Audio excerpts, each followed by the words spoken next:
A region taking its place in the world, a nation born out of adversity and audacity, now taking its place on the continent, Africa's 54th state, the world's 193rd child. But before the keynote address, a brief silence, a technical hitch, perhaps symbolic of the voice of freedom that had since been silent. But even this could not hamper the wave of excitement. Minutes later, with his trademark cowboy hat and thick charcoal beard, the leader of the world's newest nation, Salva Kiir, took to the podium to address his citizens, taking time to set the tone in his native lingua.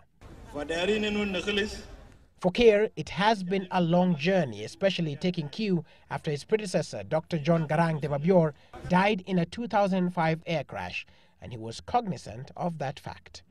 It is the day to ponder how much Dr. John Garang de Mabior, whose blood has cemented our national foundation, have done for us.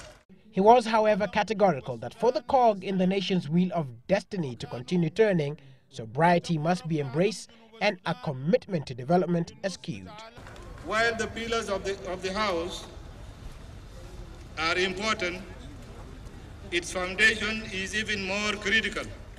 Some 1.5 million people are estimated to have been killed during the conflict between southern rebels and the government in Khartoum.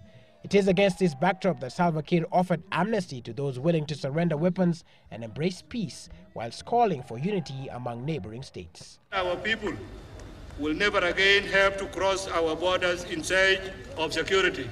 The President of the Republic of Sudan, Omar al-Bashir, who also present at the event, lauded the South's independence, citing that the will of the South has to be respected, while calling on United States President Barack Obama to make good his word to lift sanctions imposed against Sudan.